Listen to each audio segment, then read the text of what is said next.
Hello and welcome back to the Virtual Classroom AP Euro Edition. I'm your host, Dr. Olmsted. And this is part 2 or part B of our talk on the Northern Renaissance. Now, as always, take a moment, hit pause on your video, jot down the rest of the lecture outline, and pay particular attention to those key terms at the left. Got it? Let's get started. Now, we left off talking about these famous artists of the Northern Renaissance and how the Northern Renaissance differed from the Italian Renaissance. But one thing we have not talked about, of course, is the role of women. And again, this is a major theme in AP Euro, as it is in every subject, because one of the big problems, historically speaking, when we talk about history, is the absence of women and people of color. And so we, again, trying to focus and bring that voice to the table. And so there were a number of wealthy women during this era, during the Renaissance period. And we will see a new debate develop. And the debate became Querelles de Femmes. In other words, the problem of women. What is the proper role of women in Renaissance society? Now, this is a very short, simple debate. They'll have an answer very quickly. The debate will continue for about 600 years. So how did the role of women, how did life change for women? Well, the reality is women would enjoy increased access to education during this period. So there is that. On the other hand, some would actually lose status compared to women in the Middle Ages. Too often during the Renaissance period, women function now as ornaments of their middle or upper class husbands. In other words, women were to make themselves pleasing to the man. However, don't forget, this only applies to the upper classes, which were the major patrons of the Renaissance period, right? And so women were seen as basically arm candy. They were ornaments to reflect the power and grandeur of their husbands. Now, there continue what is known as a sexual double standard that we'll still see up to the present day. Women are to remain chaste until marriage. If they're not, they're whores. Where men are permitted to sow their wild oats. In other words, boys are going to be boys, they're going to give in to their urges, but women, you better be chaste or you'll be a slut. That's pretty much the definition, sexual double standard. However, despite that, there will be a number of important women who will rise to the occasion and make a name in and of themselves. So there's an important number of Renaissance noblewomen at court, both in education and culture. The first one is Christine de Pizan. Now, she'll be someone we'll see a number of times bring up because she's a very influential woman, historically speaking. Her most famous book is the Book of Three Virtues, in which she chronicles the accomplishments of great women in history.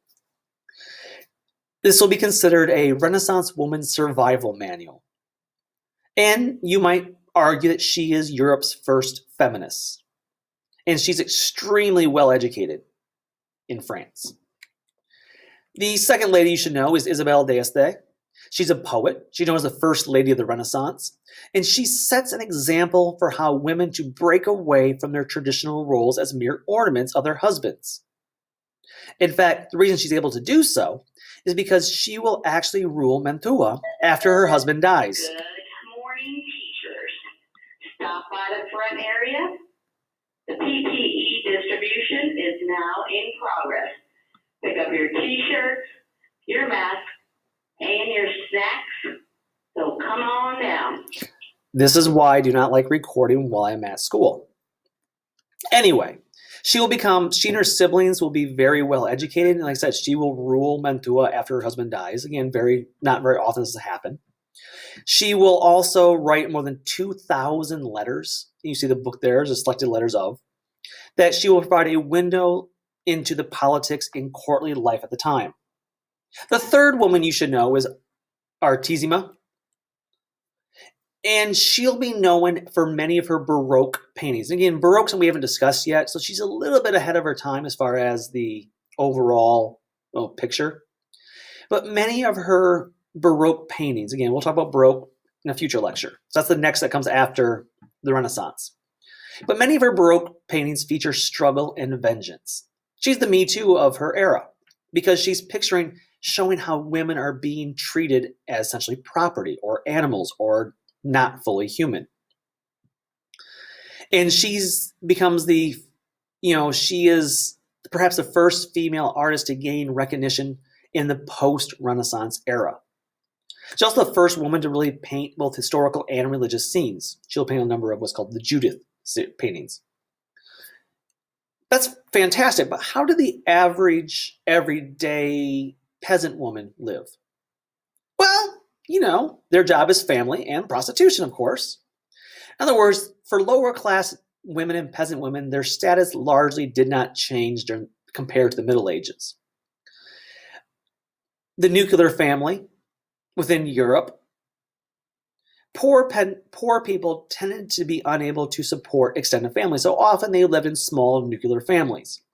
Wealthier parents and some landowning peasants were able to allow, to have extended families live in there as well, but for the most part, peasant families were stuck to the nuclear family.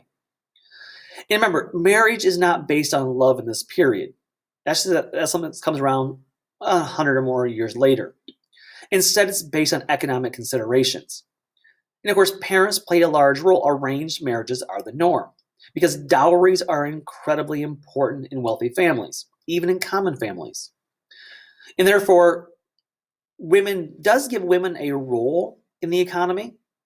Not only are they being somewhat sold with the dowry that makes it important for economic transition or transaction, they also play a huge role in the economy when it comes to farming because they do a lot of the farming also.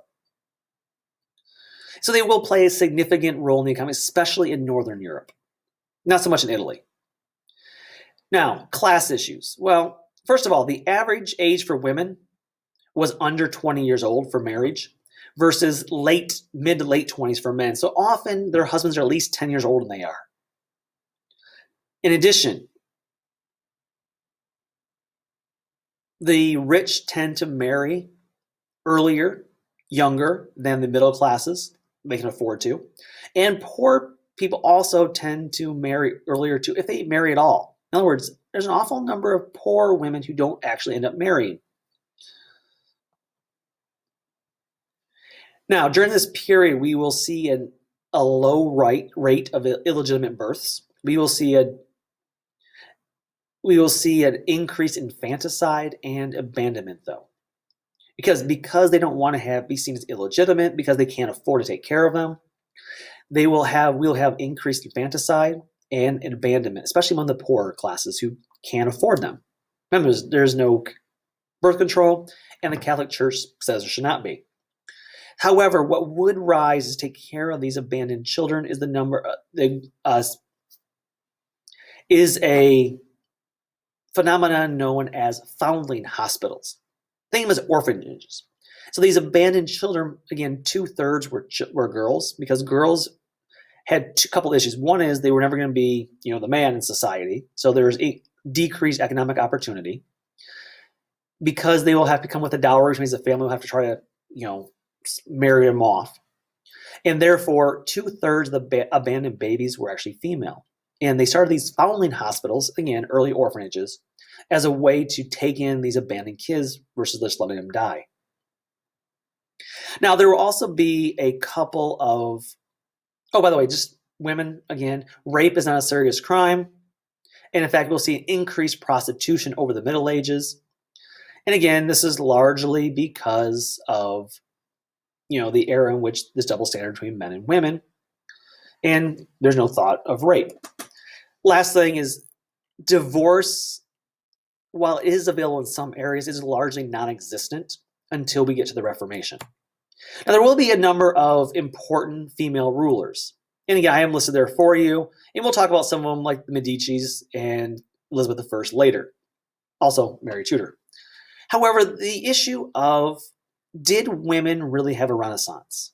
That's a big question. An historian by the name of Joan Kelly argues that middle-class women, the bourgeois women, suffered especially a marked decline in their status along with noble women during the Italian Renaissance. In other words, they became arm cannon. They became just a, token of their husbands. Middle-class women were exclusively relegated to the private sphere, while men monopolized the political and economic issues in the public sphere. So we start seeing actually a marked decline. Sexual chastity was essential for both women and nobility of the bourgeoisie, but this double standard existed. It was not expected of men. Medieval feudalism permitted homage to female vassals. So you could pay homage to female vassals during the medieval period. However, in Renaissance feudalism, it was replaced by powerful city-states, and thus political power of women vanished. So what you're going to see in the Italian Renaissance is the power of women, which was never great, but it diminished even more, and it basically went gone. Noble women thus experienced a state of almost universal dependence upon their families and husbands. In addition, it was often that women were the ones who educated, especially during the Middle Ages, except for military education. Most tutors were often women. However, during the Renaissance, female tutors were replaced by male humanist tutors and/or boarding schools, and thus reducing the educator influence of women. So did women really have a Renaissance? Well, you know what? I think you'll decide that. And then there's one more big issue, witches. But that's a topic for a later lecture. So until then, take care and bye-bye.